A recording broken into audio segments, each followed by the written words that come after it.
Hey, bonjour tout le monde et bienvenue au Prof Podcast, épisode numéro 14. 14e épisode des profs.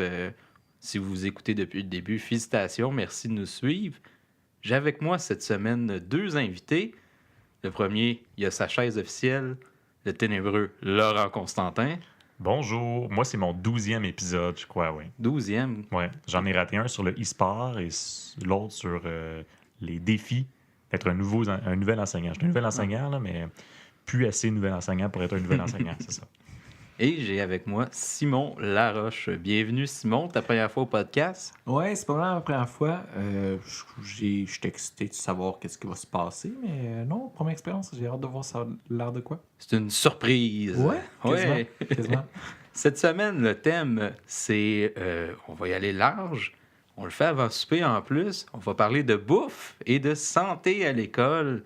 La bouffe et la santé, un gros sujet qui en a beaucoup à dire. On va voir ce qu'on peut sortir là-dessus aujourd'hui. Mais avant de commencer, on a un commanditaire cette semaine. De qui s'agit-il, Laurent?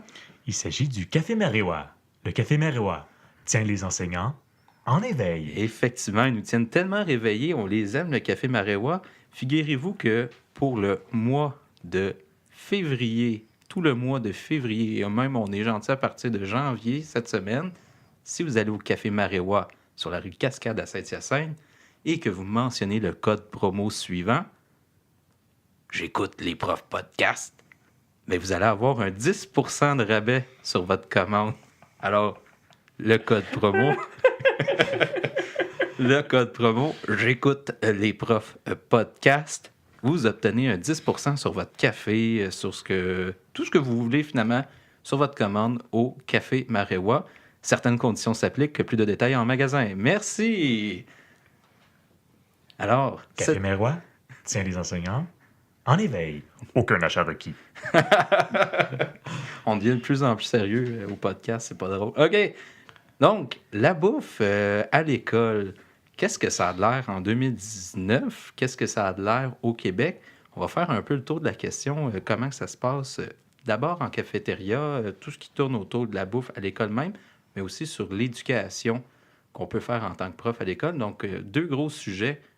Laurent? Mais Marc-André, pourquoi parle-t-on d'alimentation aujourd'hui? Bien, c'est une excellente question. En fait, dans l'actualité très récente, la semaine dernière, le Guide alimentaire canadien a sorti le nouveau Guide alimentaire canadien qui a suscité beaucoup d'émoi. Puis je me suis dit, on va surfer sur la vague de l'actualité, pourquoi pas. Qu'est-ce qu'il dit au juste le Guide alimentaire canadien?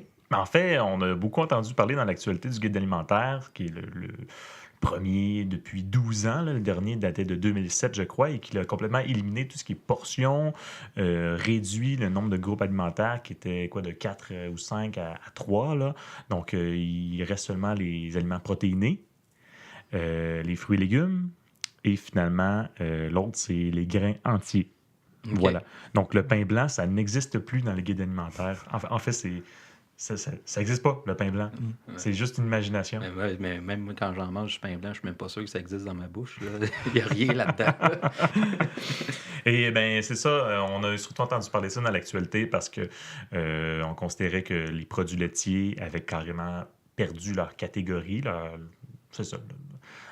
Leur groupe alimentaire. C'est sûr que déjà, en 2007, on n'appelait plus ça les produits laitiers, mais c'était les produits laitiers et substituts, là où on incluait les laits de soya, lait d'avoine, lait de coco, peu importe tout ce qui est lait végétal.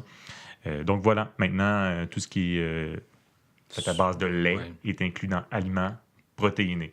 Le lait n'a plus sa catégorie à lui, là. Oui, donc au final, c'est quoi maintenant le guide alimentaire canadien? C'est une grosse assiette. Et dans cette grosse assiette-là, il y a une moitié qui doit être des fruits et légumes. Donc, pas juste pour une assiette, mais ça peut inclure le dessert, là, qui est des fruits. Un quart d'assiette qui doit être des protéines, et surtout des protéines maigres. Donc, tenter d'éviter, par exemple, le porc ou le bœuf. Là. Donc, privilégier volaille ou des protéines végétales. Et finalement, l'autre quart, c'est des grains entiers. Donc, par exemple, du riz brun, pas du riz chinois, là, du riz brun, et je crois, du quinoa, par exemple, ou des pâtes alimentaires, blé entier.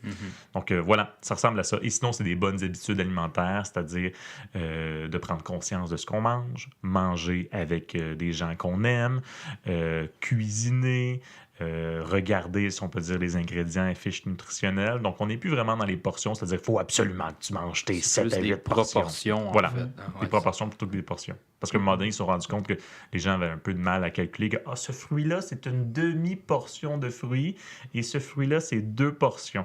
Mais une tranche de pain, c'est 1 portion, mais si tu manges un bagel, ça, c'est 2 portions. Fait qu'à un moment donné, les gens calculaient plus ou les gens disent « J'ai pas mangé toutes mes portions aujourd'hui, mais j'ai plus faim. » Voilà. Ouais. Ce qui est quand même intéressant avec le nouveau guide, c'est que justement, c'est une question de proportion. Fait que c'est moins mathématique comme l'alimentation, c'est plus pour l'expérience qu'on essaie de viser avec ce guide-là. Puis ce qui est intéressant, justement, c'est pourquoi on parle du guide alimentaire canadien. Le podcast s'est pas transformé en podcast végétal. Là. C'est que veut pas dans des cafétérias d'école, puis on y arrive. Ils doivent s'appuyer sur ce guide alimentaire-là canadien pour construire leur menu. Actuellement, dans les menus de cafétéria dans les écoles secondaires que vous avez fait, qu'est-ce que ça a de l'air? Est-ce que vous pensez qu'ils vont avoir de la difficulté à s'adapter ou c'est déjà quelque chose qui ressemble à ça?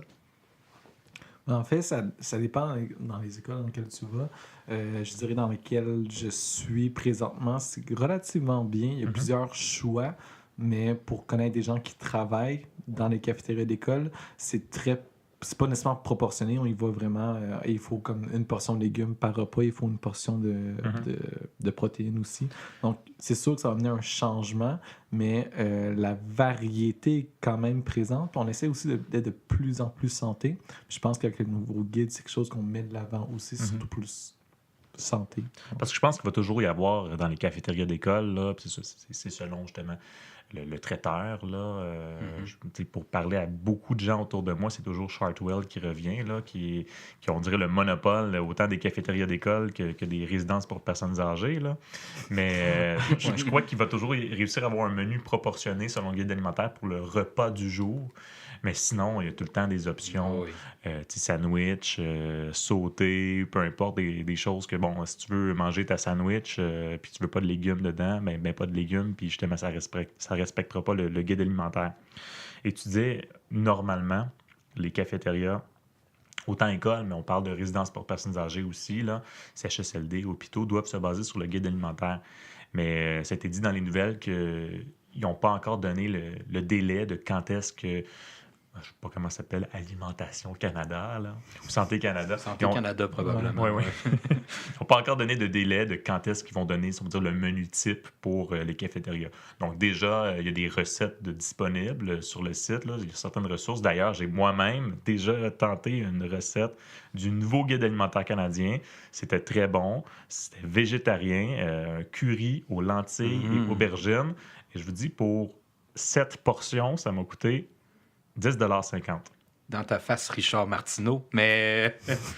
Non, on n'est pas en train de perdre notre culture pour des pois chiches. Non, je pense pas. Mais on parle de menu végétarien. Moi, je suis végétarien dans la vie, puis malheureusement, quand j'arrive je parle pour la cafétéria de l'école où est-ce que je vais, ils ont très, très, très, très, très, très peu d'alternatives végétariennes. Souvent, ce que je dois faire... quand c'est au menu, disons, du repas de la journée, le repas végétarien, ça m'est déjà arrivé de tomber sur des filets de poisson panés comme repas végétarien. Là, à un moment donné, on n'a pas la même définition de végétarien. Sinon, il faut que je me bute parfois aller au kiosque à sous-marin puis demander un sous-marin style Subway mais moi, avec de la juste des mayo légumes. Des légumes. Mais c'est ça, juste des légumes puis je mets de la sauce piquante. Là. C'est pas... Je pense qu'au final, ce débat-là pourrait juste au niveau de la grosseur de l'école, parce que je pense que tu travailles dans une école qui a peut-être une clientèle plus petite, 400, 500 élèves, tandis que moi, c'est plus du 1300, 1400 élèves. Donc, c'est sûr que le choix est plus varié, considérant la clientèle visée, je dirais. Mais en même temps, vu qu'on fait affaire avec souvent des traiteurs, je crois que c'est le même traiteur, si je me trompe pas. Là. Sans doute. Ouais. Mais tu sais, il pourrait centraliser ces cuisines-là puis amener ça. Je sais pas, il doit y avoir une façon de faire pour uniformiser ce qu'on offre dans les écoles. Je crois pas que c'est quelque chose qui est impossible, mais malheureusement, parfois, les options, même santé, sont limitées. Là. Ce qu'on peut voir aussi, parfois, c'est qu'il y a de la malbouffe, parfois qui existe encore dans les écoles, mais, pardon, qu'il y a de la malbouffe qu'on pourrait dire détournée. Je sais pas si vous avez déjà vu ça. Là. Moi, j'ai vu ça plusieurs fois. C'est en gros la loi, ce qu'elle prévoyait il y a plusieurs années, c'est pas le droit de malbouffe. Donc, poutine, frites, pizza, etc. Mais actuellement, moi, ce que je vois, c'est qu'ils offrent actuellement de la pizza, des petites patates cuites au four, il y a des bretzels, mais dans la façon que c'est produit, ben, c'est plus acceptable, disons, où ça détourne les lois à ce sujet-là. Donc, les élèves, eux, pas, ils vont aller se garocher plus dans les petites patates que dans le menu ou avec des légumes de la salade. Là. Tout à fait, mais je l'ai vu beaucoup aussi, là, tu sais, des espèces de... J'ai déjà posé la question à la personne de la cafétéria. Qu'est-ce que tu veux dire par genre la frite que vous aimez beaucoup avec sa sauce? On essaie de donner un titre détourné pour finalement ben c'est une poutine avec des frites plutôt au four. Ah, ouais, ok, c'est tous tes groupes alimentaires. Ouais, on fait ça le vendredi de temps en temps. Ou il y a toujours de la pizza, mais bon, c'est sûr qu'on pourrait aller. La pizza, il y a plein de légumes là-dedans, c'est super santé. Ouais, mais c'est surtout très gras aussi. Ouais, là. c'est ça. C'est comme un grilled cheese encore avec du bacon. Ouais, Pourquoi voilà. ça existe encore dans les cafétérias? Mais c'est justement qu'ils veulent diversifier, qu'ils veulent attirer les gens quand même, parce que je veux pas, c'est ça le but d'une cafétéria d'école. Oui, c'est de nourrir les élèves, mais c'est aussi il y a un côté financier à tout ça. Là. Je sais pas si vous avez déjà entendu ça aux États-Unis. En tout cas, c'est un peu de blague, mais c'est un peu vrai aussi qu'il a été déterminé justement par le département de la santé américaine que la pizza était un légume. Hein? Parce que les cafétérias voulaient continuer à servir de la pizza. Donc, ils se sont dit, oui, dans la pizza, il y a de la sauce tomate. Donc, c'est un légume.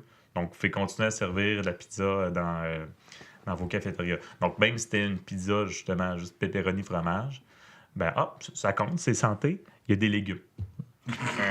Voilà. Mais, vas-y. C'est un petit peu le même principe que c'est une pizza, il y a du fromage, donc c'est un produit laitier. C'est pas comme ça, vraiment, faut que tu vois l'alimentation. Là. Voilà. Mais sinon, les gars, on pourrait parler plus largement. Est-ce que c'est vraiment la mission de l'école que d'éduquer à l'alimentation? Ben, en fait, ça doit se faire à plusieurs niveaux. On a juste à regarder autour du monde. Il y a des endroits où est-ce que la bouffe, justement, prend toute une place éducative.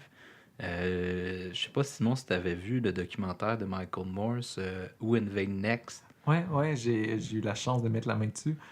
Puis, Il est plus sur Netflix, hein? Non, je pense qu'ils l'ont enlevé récemment, mais ça fait quelques années déjà que j'ai vu ce documentaire-là. Mais c'était le cas, il parlait justement des cafétérias en France qui axent beaucoup, en fait, sur l'alimentation, puis la saine alimentation aussi. Mais c'est pas la même vision qu'on a au Québec, la saine alimentation. Là-bas, c'est mon expérience. Il y a même des chefs qui participent à l'élaboration des menus des cafétérias pour justement que c'est pas la malbouffe nécessairement qu'ils mangent. Il faut que ce soit une alimentation qui soit sur l'expérience, qui soit axée aussi là-dessus. Donc, ouais, non, c'était quand même assez intéressant comme documentaire. Il y a quelques années, avant que je sois enseignant, j'ai travaillé en France dans des colonies de vacances pendant 2 étés de temps. Puis effectivement, même dans les colonies de vacances, les camps de jour sont vraiment axés sur le fait d'éduquer, parce qu'eux autres, leur camp de jour, ils ont une mission éducative aussi en France, ça, mais d'éduquer sur la question de l'alimentation. Puis c'est hallucinant à quel point on n'est complètement pas là en Amérique du Nord. En tout cas, au Québec, on n'est pas là du tout. Là. Je me souviens, il y avait une entrée, une salade, il y avait il y avait le repas principal, il y avait un dessert, mais aussi, en France, c'est qu'il y avait évidemment du pain à tous les repas, du bon fromage. Il y avait, puis eux autres, la culture aussi, c'est qu'il y a 5 repas par jour. Donc, le petit déjeuner, le déjeuner, le goûter, le dîner et le 5e. Ah oui? Oui. Le 5e. Le 5e qui est en fait une collation qui est... J'ai mangé toutes sortes d'affaires là, pendant des 5e. C'était pas juste une collation, des fois c'était un repas complet à 10 heures le soir. C'est discutable, mais c'est pour démontrer à quel point la culture autour de la nourriture, elle est omniprésente, puis qui ont vraiment comme désir justement d'éduquer les jeunes à avoir de bonnes habitudes de vie, apprécier la nourriture, que ça devienne une expérience. Tandis que, je sais pas si vous, là, mettons, je te demande, Simon, toi, quand tu étais jeune, si tu mangeais pas tes légumes, qu'est-ce qui arrivait? J'avais pas mon dessert. Non, en France, ça existe pas, ça, là. Tu fais pas faire ça. Un jeune qui veut pas manger ses légumes, tu peux pas dire, t'auras pas de dessert. Non, non. Si tu faisais ça, tu te faisais chicaner parce que, pour eux, faut que le jeune apprenne qu'il faut manger coûte que coûte, finalement. Puis c'est comme ça qu'il va apprendre à aimer toutes sortes de Mais choses. je pense que c'est surtout ça qu'on essaie de viser avec le nouveau guide alimentaire canadien. Mhm. Donc, qu'on proportionne plus les repas, mais qu'on mise surtout sur l'expérience. Mhm. Donc, je veux pas l'éducation aussi, on a besoin d'en faire, là. Mais ça enlève, on est obligé de manger comme 2-3 légumes. Mais c'est l'expérience, c'est le mélange qu'on essaie de viser justement pour varier cette alimentation-là, puis varier notre expérience, justement le fait de pouvoir jaser les repas. Là. Je pense que on fait quand même des petits pas au Québec, mais on s'en vient tranquillement pas vite vers qu'est-ce qui se fait ailleurs de quand même bien. Ouais. Je sais pas si ailleurs, il y a d'autres exemples de même. Là. En Finlande? Oui, euh, mais en fait, c'est ça, c'est en Finlande. Je crois pas qu'ils offrent tous les repas comme ça, comme il peut y avoir en France. Là. Puis je me rappelle avoir vu les reportages en France où c'est une expérience gastronomique d'un chef par école. C'est pas juste comme des madames de cafétéria, typique stéréotype, là, mais c'est vraiment, il y a un chef. Mais en Finlande, en fait, c'est les enseignants mangent dans la même cafétéria que les élèves. Donc, c'est pas une pause dîner où, bon, moi, je m'enferme dans la salle des profs pendant tout le temps du dîner, puis les élèves, dérangez-moi pas. Non, non. L'éducation là, se poursuit sur l'heure du dîner, puis, ben, c'est une façon de montrer, ben, d'avoir des bonnes habitudes à table, là, que comment bien se comporter autour d'une table, de pas niaiser en même temps. Fait qu'au lieu que ce soit des surveillants qu'on voit juste sur l'heure du dîner, ben, c'est vraiment les enseignants qui sont assis, puis ils mangent eux aussi. Fait que, bref, c'est tout le côté éducatif qui se poursuit. Fait que, en Finlande, on dit toujours le modèle finlandais, c'est incroyable en éducation. Il n'y a plus d'évaluation, il n'y a plus de matière, ces choses-là. Mais en même temps, je ne sais pas toujours si la culture québécoise serait prête à faire tous les changements que la Finlande a accepté de faire. Puis tu sais, en parlant de changement, on pourrait faire un parallèle. Ben, je sais pas si c'est même dans toutes les écoles, mais où est-ce que je travaille, ben, les assiettes qu'on fournit, les ustensiles qu'on fournit aux élèves, tout est jetable. Puis même, Ouais. il y a des trucs qui sont plastifiés avec un saran wrap pour les garder au chaud au-dessus du réchaud. Fait que peut-être qu'il y aurait un virage à faire écologique aussi, puis ça donne aussi, comment je pourrais dire, l'idée aux jeunes de ce qu'on enseigne à l'école, ben, c'est concret par rapport au changement climatique, par rapport à l'environnement, parce qu'en ce moment, les babines ne suivent pas les bottines. Ah, mais c'est sûr qu'en effet, quand ton gouvernement installe de plus en plus du compost partout dans les municipalités, que du recyclage, c'est hyper encouragé. Il y a des publicités sur le recyclage, que ce soit sur Internet, à la télévision, à la radio, et que dans les écoles, des fois, il n'y a aucun recyclage. Pas mal tout le temps, il n'y a aucun compost. Ben, ça envoie un drôle de message. Fait que c'est oui, on a l'éducation à faire au niveau de l'alimentation, au niveau de la santé, mais l'éducation au niveau de l'environnement, et c'est tout aussi vrai. Il faut justement que, comme tu dis, les bottines suivent les babines. Là. C'est pas juste de faire des vœux pieux de oui, on va faire la relève, la jeunesse qui va prendre conscience de l'environnement, mais c'est toute une question d'habitude aussi qu'il faut prendre. Là. Puis, mais malheureusement, comme on mentionnait plus tôt, c'est que ça revient des traiteurs privés, donc finalement, ils ne rentrent pas dans le système d'éducation pour la plupart, donc on ne peut pas légiférer là-dessus, je crois, ou c'est complexe, là. Ben, d'une certaine façon, quand tu fais affaire avec un traiteur privé, en fait, c'est un système d'appel d'offres. Donc, tu pourrais inclure dans ton appel d'offres que ton traiteur doit inclure, si on peut dire, des assiettes qui ne sont pas jetables, des couverts qui ne sont pas jetables, il doit faire du compost de toute matière, si on peut dire, putricible, doit faire du compost, du compost, mais du recyclage aussi, doit faire un tri, puis c'est aussi dans ton école d'avoir la collaboration des membres du personnel, surtout, par exemple, l'entretien ménager, les concierges qui eux, s'y voient dans une poubelle, peu importe, qui retrouvent plein de recyclage, tu sais, des fois, des canettes de liqueur, quoi que ce soit. Ben, en fait, il n'y a même plus de liqueur dans les écoles. Il y a comme une marque qui vient d'arriver, nous autres, à l'école. C'est pas de la liqueur, c'est de l'eau pétillante, saveur bubbly ou je sais pas quoi. C'est clairement, sucré, oui, c'est clairement sucré, là, mais pas tant que ça non plus pour que ça... C'est tout le temps sa ligne ou en dessous du radar. Là. Parce que ça, on l'a peut-être dit, mais c'est quand même déjà une bonne chose que, anciennement, moi, quand j'étais jeune, dans mon école secondaire, il y avait une machine liqueur Pepsi ou Coca-Cola. Oui. Et ça n'existe plus. Puis ça, c'est une bonne chose. Là. On a Et encore tu des peux plus machines. acheter de nous autres. Pepsi, si on peut dire, dans ta cafétéria. Là. On peut acheter des trucs de Gatorade ou des eaux à saveur de trucs, là, je pense. Là. On a des machines de snacks, de chips. Là. En même temps, la difficulté, je dirais, que les écoles secondaires ont, c'est qu'il y en a beaucoup qui sont situées près de dépanneurs ou d'épiceries où est-ce qu'ils vendent ces boissons-là quand même à faible prix. Fait qu'il y a beaucoup d'élèves qui s'en vont sur leur pause ou sur leur du dîner pour se procurer de ces boissons-là, mais c'est juste qu'encore une fois, c'est une question d'éducation, de juste d'éduquer les jeunes à ne pas nécessairement se faire tenter par ce genre d'aliments-là, parce que pour la santé, on va y repenser. Je sais pas si vous seriez pour un incitatif aux jeunes de... Tu vas consommer à cafétéria au lieu d'aller au couche-tard, disons. Mais moi, je croyais qu'il y avait déjà eu une loi comme anti-malbouffe interdisant, si on peut dire, des nouveaux fast-food, peu importe, de s'établir proche des écoles secondaires. Peut-être que ça a juste été déjà proposé. C'est peut-être parce qu'il y avait déjà beaucoup de dépanneurs, des McDonald's, peu importe, plein d'autres fast-food qui sont déjà autour des écoles. Fait qu'ils ont dit, ben nous autres, on peut rester là, mais on dirait que j'ai déjà entendu ça. Oui, je pense que ça a été une proposition, si on peut dire, d'interdire justement qu'il y ait des fast-foods à proximité dans un de certain 30 rayon. kilomètres. Ouais.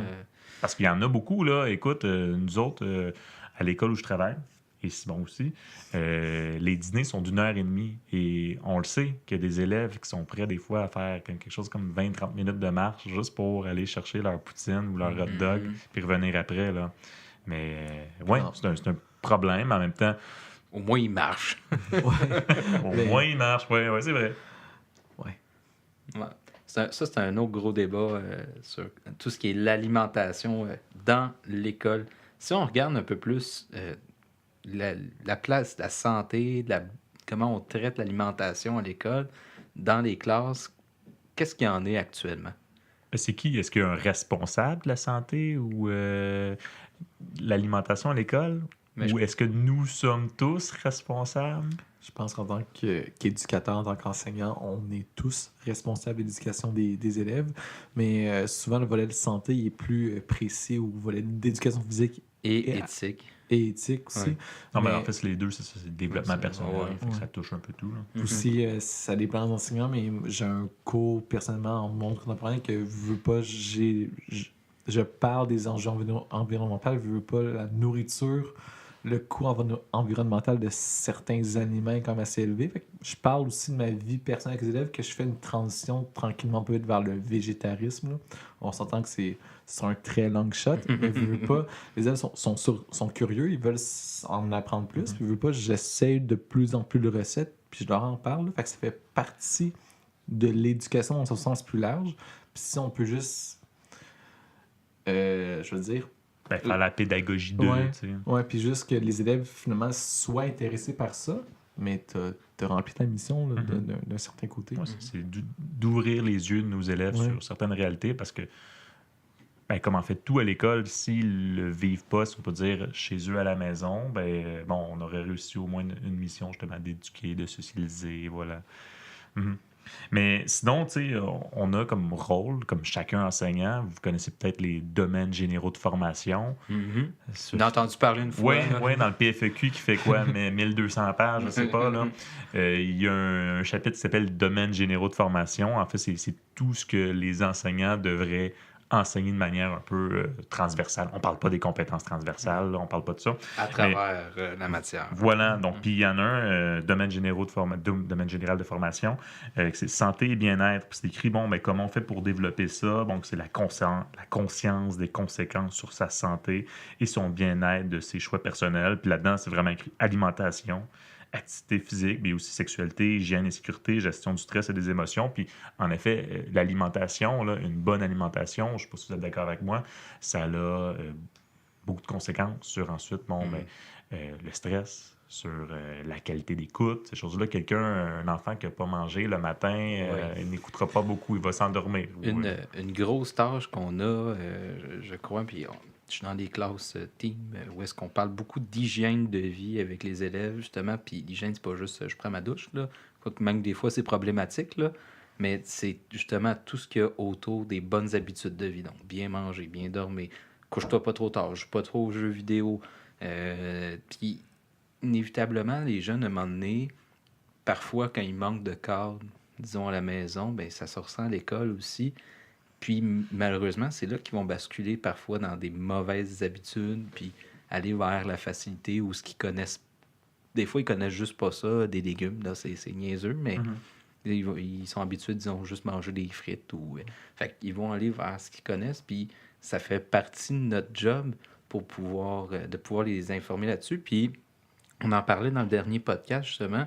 On est allé chercher une commandite de Croque Santé avec les épiceries métro pour justement aider les jeunes à prendre des bonnes habitudes de vie au point de vue alimentaire. Puis on a reçu une bonne bourse, je crois que c'est au-dessus de 2000 $ avec poignée de main, photo à l'appui qui va apparaître dans les journaux bientôt. Là. Je sais pas, moi je n'étais pas là.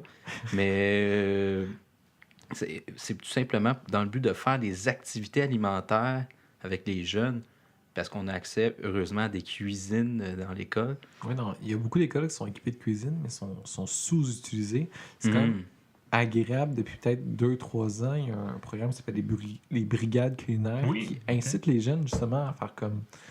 Apprenez à cuisiner, justement, apprenez à prendre soin des aliments et à récupérer ces éléments-là pour se faire des bonnes assiettes, juste pour savoir comment bien manger. Puis en même temps, s'ils sont curieux, s'ils sont motivés, mais leur résultat scolaire, c'est incroyable. La conséquence, c'est là sur ce. C'est sûr que ça peut être un bon motivateur, c'est sûr. Ouais, mais il y a déjà eu des cours, justement, on parle, il y a des cuisines dans toutes les écoles secondaires, mais... Oui, en fait, j'arrive. Oui, ben je te laisse introduire le sujet. J'arrive à la question rock and roll. Oh!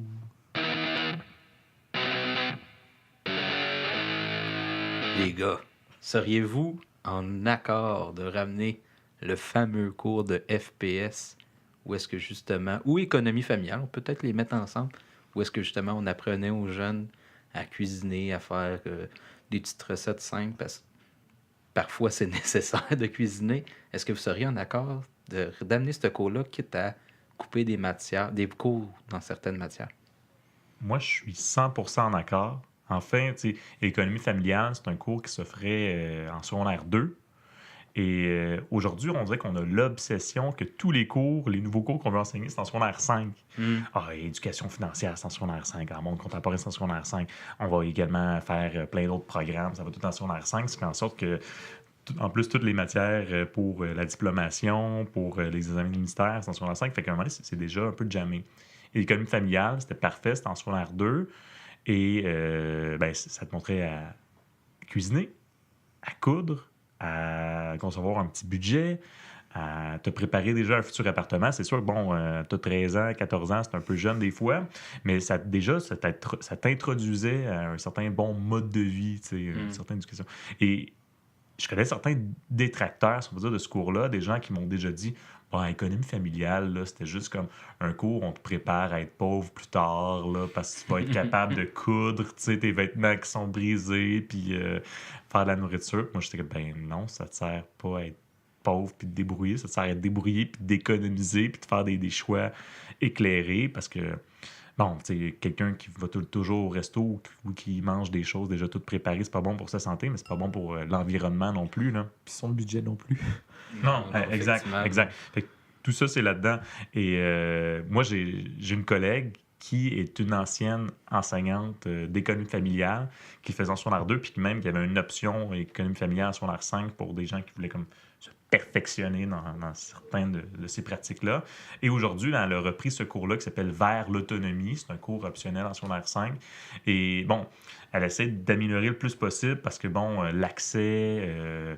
aux cuisines, c'est une chose, mais le budget aussi cuisine, c'est un autre. C'est-à-dire, c'est beau parler d'alimentation, mais à un moment donné, si tu n'as pas le budget pour tout simplement faire une soupe, même pas le budget pour faire des muffins, le temps en classe, puis c'est qui va aller à l'épicerie pour faire l'achat pour tous les groupes? C'est l'enseignant. Fait que c'est toute une logistique qui est assez compliquée. En lien avec ça, je n'ai déjà parlé, mais ma première année en enseignement, j'ai justement enseigné le cours. En fait, c'est une option qui avait été créée par l'enseignant que je remplaçais qui s'appelait FPS. Puis, les élèves m'avaient mentionné qu'ils voulaient faire des cours de cuisine. Et je suis allé voir la direction, puis effectivement, je n'avais pas de budget. J'avais rien. Donc, j'avais la chance d'avoir des élèves de secondaire 5 qui travaillaient pas mal tous. Puis je leur ai dit, bon, la réalité, c'est qu'on n'a pas d'argent. Accepteriez-vous que par équipe de 5, vous mettiez chacun 5 piastres, vous faites votre épicerie, puis on joue à MasterChef, puis je fais le juge. Puis wow, ça a marché. Ouais, quand même. Ils ont accepté parce qu'ils voulaient vraiment, puis ça les forçait à aller regarder des recettes, magasiner pour pas cher un bon repas, puis tout le monde faisait des dégustations de tout. Mais c'est triste de voir parfois qu'on est limité pour essayer de passer un message qui est ô combien important, puis qu'on, dans le fond, on fait ça tous les jours, manger, puis on s'arrête pas toujours assez pour regarder qu'est-ce qu'il y a derrière ça. Mais sinon, je peux dire que nos cuisines à l'école où je travaille sont quand même assez bien utilisées, surtout par les programmes d'adaptation scolaire Oui. ou certains programmes comme préparation au travail, là, peut-être plus pour des élèves qui sont proches de l'âge adulte. En fait, j'ai eu l'occasion, juste avant le temps des fêtes, ils veulent financer certains de leurs programmes qui parfois coûtent un peu plus de sous, des stages et tout, là. Donc, ils ont préparé des tourtières, des pâtés au poulet, des pâtés mexicains et les enseignants étaient invités à en acheter pour encourager leur programme. Puis, même chose dans un autre programme, ils avaient fait de la sauce spaghetti. Puis, les enseignants aussi étaient encouragés à en acheter. Donc, nos cuisines sont quand même parfois utilisées. Il faut juste être parfois innové. Mais le problème, c'est ça, voilà, il y a l'enseignement, ça veut dire alimentaire qui se fait au niveau de ces élèves-là, mais au niveau de la masse, ça se reproduit pas, si on veut dire. Il y a une autre contrainte, malheureusement, à la cuisine, puis c'est un projet merveilleux qu'on peut faire avec des groupes d'adaptation scolaire, que se créer à la limite une cantine scolaire, là, je sais pas comment on pourrait dire ça, qui puisse vendre, mais malheureusement, on doit se buter au monopole des cafétérias dans les écoles, qui, eux autres, souvent, quand ils négocient leur place à avoir dans l'école, ben ils vont négocier en faisant fi de bon, vous avez droit à tant d'activités de bouffe sans que ça empiète sur l'argent qu'on va faire. Puis malheureusement, ça a un gros impact, une grosse incidence sur ce qu'on peut aller faire comme activité avec les élèves. Il ne faut pas que ça devienne une concurrence finalement à la cafétéria. Non, c'est ça, c'est toutes des ententes contractuelles. Mais je pense que toi, Simon, tu n'avais pas répondu à la question, mais moi, j'ai une sur-question rock'n'roll pour toi. En fait, peut-être que toi-même, Marc-André, je pense que les gars, vous n'avez même pas eu ça de cours d'économie familiale, ça se peut-tu? Moi, j'en ai pas eu, donc c'est quelque chose qui m'aurait clairement intéressé parce que j'ai quand même curieux par rapport à ça, mais non, j'entends des enseignants parler du cours justement d'économie familiale, je suis comme « Hey, c'est intéressant ». Mais sinon, je suis un enfant de la réforme, donc j'ai pas connu ces cours-là, puis j'avais un parcours qui a quand même été décidé aussi, donc je pense pas que si ça avait été à option, j'aurais eu le choix de l'avoir, là. Mais n'empêche que je pense que ça manquait dans mon cursus de formation. Mais juste en parlant, en exerçant, je suis comme, ouais, cette information-là me manque. Tu aurais même pu faire une maquette d'une maison puis voir comment tu aurais pu placer tes meubles puis la couleur de tes murs. Je pense que si cet élément-là était dans le cours, je pense que certains éléments auraient pu être revus. Ah. Mais je pense que juste l'idée de base d'enseigner aux jeunes comment faire des recettes de base, comment juste faire un mini-budget. Donc, avant qu'ils commencent à travailler, je pense que la pertinence de ce cours est quand même présente. Faut juste... il y a peut-être certains éléments qui étaient superflus, appelons-les comme ça. Moi, je suis fort heureusement pas un enfant de la réforme, mais... T'es comme dans l'entre-deux? Ou... Non, je suis à la fin, là, mais je suis pas un enfant de la réforme.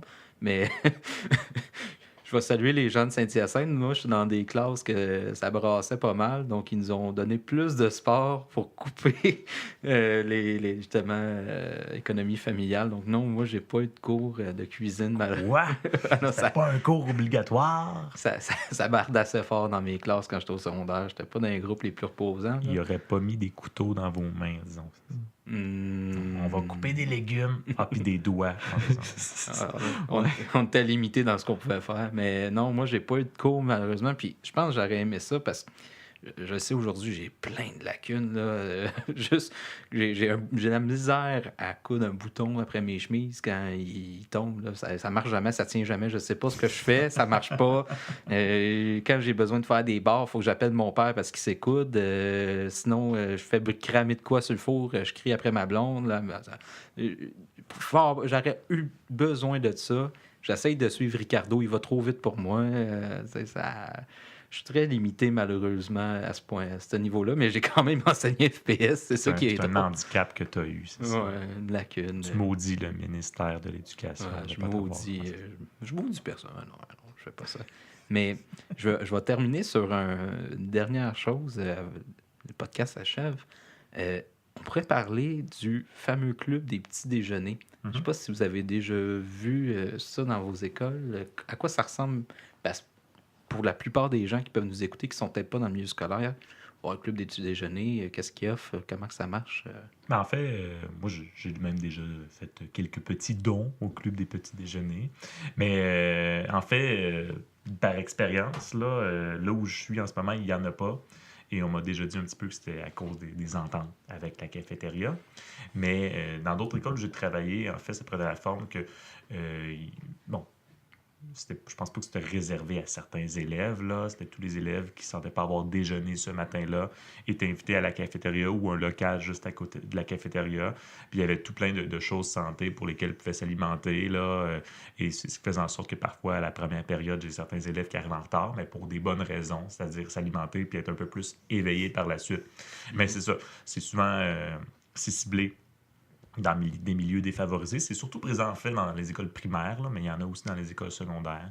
Donc, pour s'assurer que, voilà, l'élève n'ait pas le ventre vide, si on peut dire, lorsqu'il commence l'école. Nous, à l'école où est-ce que je travaille, la première année que j'étais là, en fait, c'était pas le petit club des déjeuners, le club des petits déjeuners, pardon, qui était là. C'était une psycho-aide de l'école qui avait pris sur ses épaules le fait d'aider des élèves à justement manger de quoi de matin parce qu'on est dans un quartier qu'il y a beaucoup d'élèves qui vivent parfois dans la pauvreté puis ils ne mangent pas toujours à leur faim le matin, là. Puis à un certain moment, l'année d'après, la cafétéria finalement a fait faillite, ça a été redonné un autre contrat puis ça avait été signé justement qu'elle ne pouvait plus donner, je sais pas, des fruits, des petites choses comme ça, des toasts à la cafétéria le matin. Non, c'est ça, c'était simple. C'était des toasts, des yogourts, puis un berlingot de lait. Ouais. Ça. Je pense que ça revient au fait que ça rentre en compétition avec la personne qui a la cafétéria ou qui a eu le contrat de la cafétéria.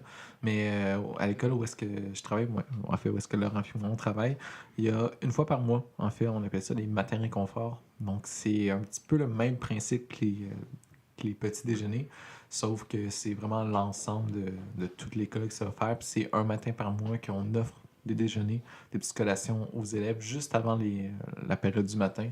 Donc comme ça, ils peuvent manger. Puis pour connaître des gens qui travaillent à la cafétéria, comme on sait justement c'est quand les périodes de matin réconfort parce que veut pas leur ventre, ils chutent un petit peu. Mais oui, c'est à considérer. C'est même pour les enseignants aussi, c'est ça qui est le fun. Les enseignants, on pense, ah oui, prenez quelque chose, puis on a même du café pour les enseignants. Bon, les précaires, ils capotent. Je peux arrondir mes fins de mois en allant au matin réconfort. Mais, puis en plus, c'est le dernier jeudi du mois, voilà. Mais bref, maintenant, la forme que ça a, c'est que justement, cette psycho-aide-là, elle passe dans les classes d'adaptation avec son petit chariot à la P1 après que la cloche ait sonné pour donner des fruits, des jus. Puis il y a beaucoup d'élèves qui le prennent. Là. J'ai fait une suppléance dernièrement, puis je me suis dit, oh boy, ça. Mais c'est fâchant, je trouve, qu'on en soit à voir plus le profit que de voir vraiment la pauvreté. Puis j'ai travaillé dans une autre école, justement, dans la commission scolaire, dans mes débuts. Puis je travaillais souvent avec la madame de la vie spirituelle et communautaire. Puis honnêtement, là, ça devait être au-dessus d'une quarantaine d'élèves par midi qui venaient chercher un repas congelé de Michelinas ou je sais pas quoi. Là. C'est quand même beaucoup, là. Puis ça, en fait, comment ils réussissaient à financer ça, c'était avec... ils vendaient du pain dans l'école, une fois par année, ce qu'ils appelaient le pain... Pain partagé. Pain partagé, c'est ça. Pour qu'une grande partie servait à aider les élèves comme ça à pouvoir manger de quoi sur leur dîner.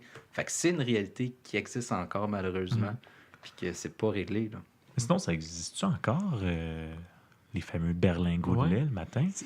Plus depuis le nouveau guide alimentaire. Peut-être. Mais c'est justement le questionnement que j'avais. Je pense dans certaines écoles primaires. Qui sont ciblées, là. Sont ciblées sûrement dans l'échelle pour les plus défavorisés, j'imagine. Là. Mais quand j'étais au primaire, justement, dans mon école, on bénéficiait justement des berlingots de lait. Je sais pas c'est quoi la conséquence que ça avait sur la cafétéria présente dans l'école.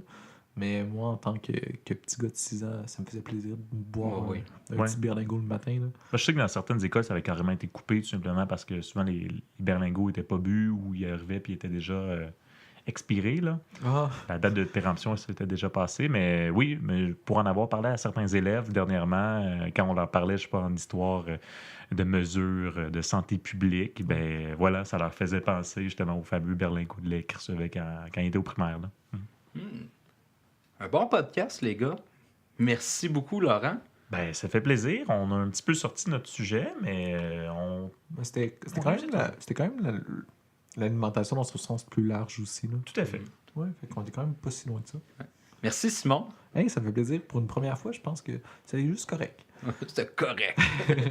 Non, je pense que quand même y passer, puis on va peut-être se revoir une prochaine fois. Oui, absolument. Tu es toujours bienvenu.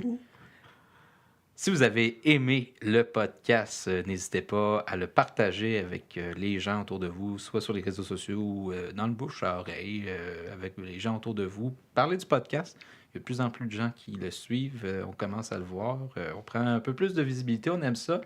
Donc, vous pouvez toujours suivre les profs podcasts sur notre chaîne YouTube. Donc, les profs podcasts, très facile à retenir. Ou sur Spotify, iTunes, Balado Québec et très prochainement sur Google Play Music. Je dois m'y mettre, je procrastine, je m'en excuse, mais là, il y a assez de place où est-ce que vous pouvez nous retrouver. Si vous avez des questions, des commentaires, vous pouvez les laisser sur la page Facebook. Ça va nous faire plaisir d'y répondre ou même d'y répondre directement depuis le podcast. On attend ça avec impatience. Laurent, t'avais-tu quelque chose à nous dire en lien avec le commanditaire de la semaine? On vous rappelle le commanditaire de la semaine.